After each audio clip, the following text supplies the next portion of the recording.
whatever the means adopted, you must at last return to the self. So why not abide as the self here and now? What is not permanent is not worth striving for. You are the self. You are already that.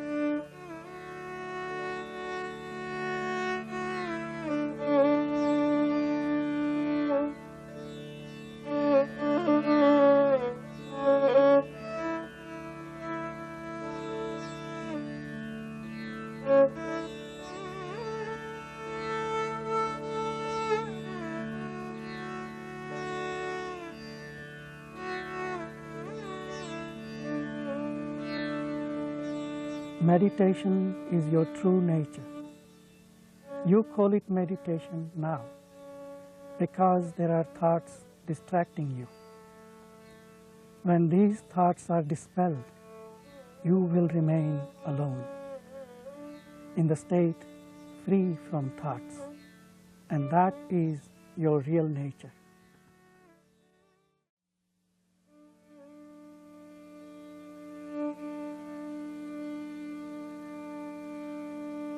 Ramana says, happiness is inherent in man and is not due to external causes. One must realize his self in order to open the store of unalloyed happiness. All spiritual scriptures are meant to make man retrace his steps to his original source. He need not gain anything new. He must only give up his false ideas and useless accretions. Instead of doing it, he tries to catch hold of something strange and mysterious, because he believes that his happiness lies elsewhere. You impose limitations on your true nature of infinite being, and then weep that you are but a finite creature. Then you take up this or that practice to transcend the non-existent limitations. But if your practice itself assumes the existence of the limitations, how can it help you to transcend them?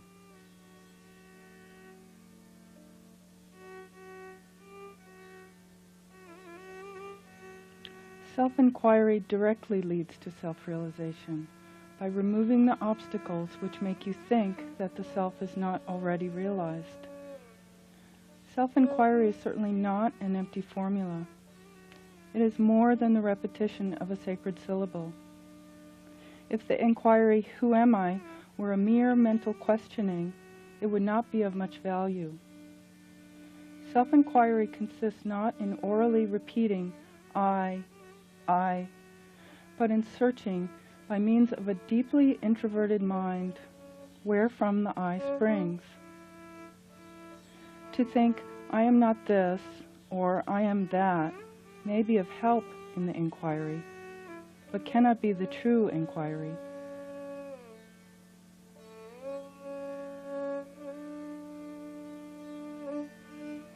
Self-inquiry can reveal the truth that neither the ego nor the mind really exists, and enable one to realize the pure, undifferentiated being of the self, or the absolute.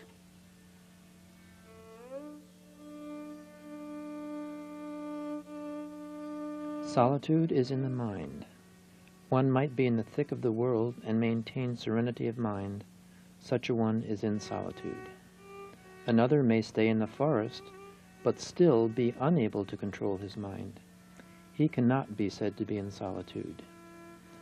Solitude is a function of the mind.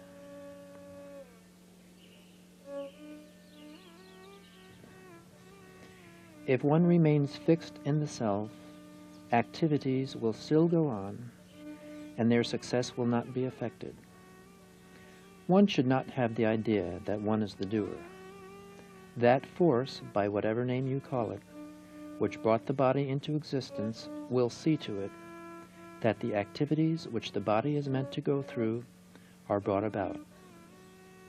The feeling I work is the hindrance. Inquire who works. Make no effort either to work or to renounce work. Your effort is the bondage.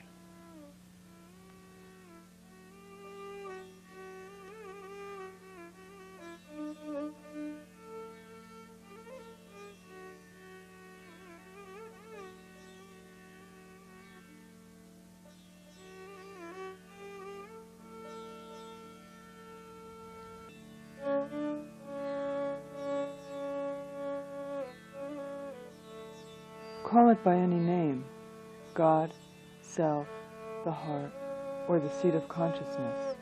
It is all the same.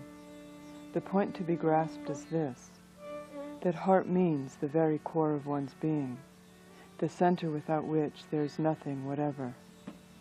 Questioner: how is the mind to dive into the heart? Maharshi: the mind now sees itself diversified as the universe. If the diversity is not manifest, it remains in its own essence. That is the heart. Entering the heart means remaining without distractions. The heart is the only reality. The mind is only a transient phase. To remain as oneself is to enter the heart. Self-surrender is the same as self-knowledge, and either of them implies self-control. Surrender can take effect only when it is done with full knowledge as to what real surrender means. Such knowledge comes after inquiry and reflection and ends invariably in self-surrender. Surrender is to give oneself up to the original cause of one's being. Do not delude yourself by imagining such a source to be some God outside of you. One source is within oneself. Give yourself up to it. That means you should seek the source and merge in it.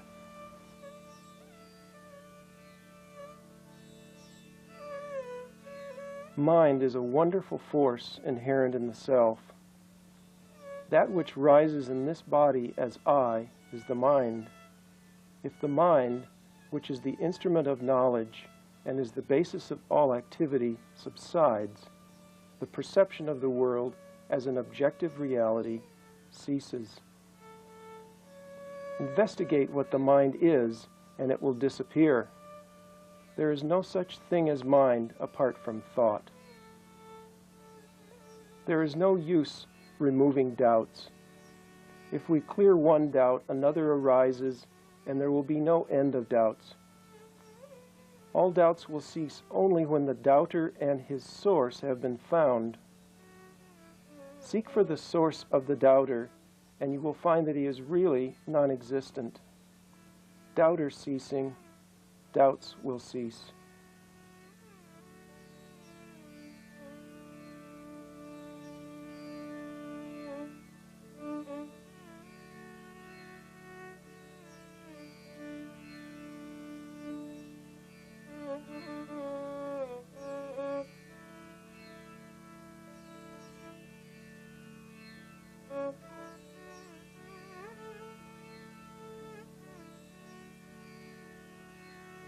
When the mind gets absorbed in the heart, the ego I, which is the center of the multitude of thoughts, vanishes, and pure consciousness, or the self, which subsists during all the states of the mind, alone remains resplendent.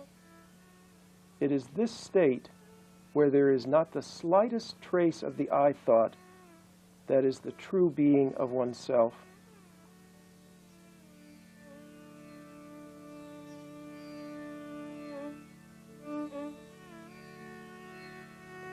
It is the undifferentiated light of pure consciousness into which the reflected light of the mind is completely absorbed.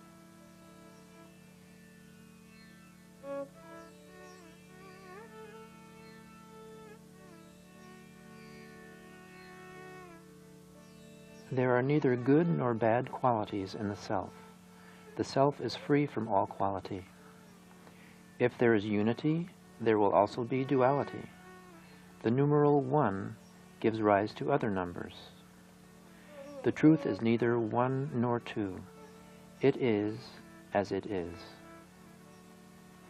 A visitor asked, when an endeavor is made to lead the right life and to concentrate thought on the self, there is often a downfall and break.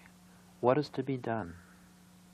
Ramana replied, it will come all right in the end. There is the steady impulse of your determination that sets you on your feet again after every downfall and breakdown. Gradually the obstacles are all overcome and your current becomes stronger. Everything comes right in the end. Steady determination is what is required. It is no doubt said in some books that one should go on cultivating one good quality after another, and thus prepare for liberation.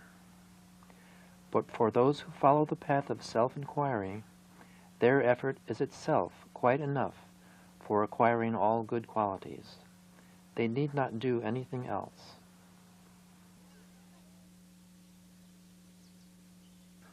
Ramana sat in a modest hall, available day and night to answer questions from sincere seekers.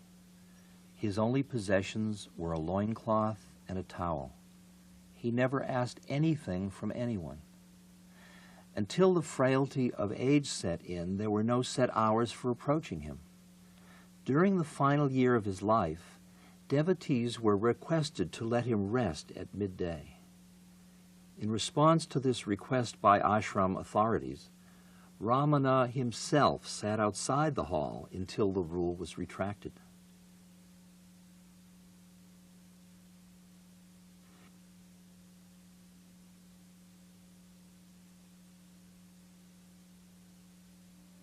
Reality being yourself, there is nothing for you to realize. All that is required is that you should give up regarding the unreal as real. Effortless and choiceless awareness is our real state. If we can attain it or be in it, that is all right. But generally one cannot reach it without effort, the effort of deliberate meditation. All the age-long tendencies carry the mind outward and turn it to external objects. All such thoughts have to be given up and the mind turned inward. For that, effort is necessary for most people. Questioner: mind always wanders. I cannot control it. Maharshi: it is the nature of the mind to wander. You are not the mind. The mind springs up and sinks down. It is impermanent, transitory, whereas you are eternal.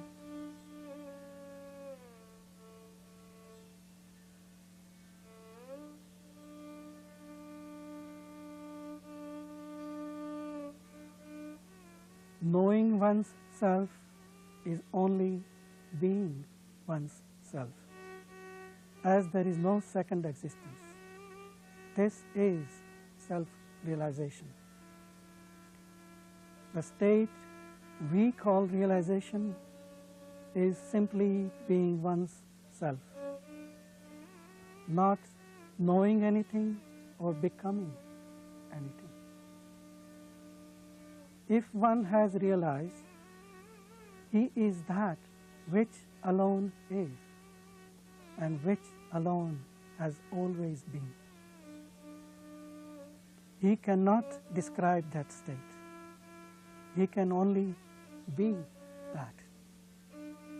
Still, it is a wonder that to teach this simple truth, there should come into being so many religions, creeds, methods, and the disputes among them. Oh, the pity! Oh, the pity! On April 14, 1950, his physical end was apparent. The last photo of Ramana was by the French photographer Henri Cartier-Bresson, taken just 10 days before the Maharshi left the body. In the evening, as devotees sat on the terrace outside the room built specially for his convenience during this last illness, they spontaneously began to sing the refrain to one of his stirring hymns to Arunachala. On hearing it, Ramana's eyes opened and shone. He gave a brief smile of indescribable tenderness. From the outer corner of his eyes, tears of bliss rolled down. One more deep breath, and no more.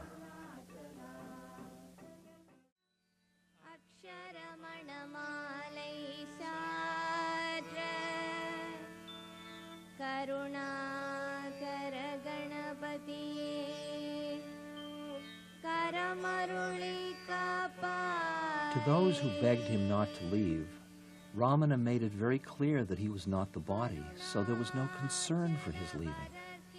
He told those around him, "They say that I am dying, but I am not going away. Where could I go? I am here."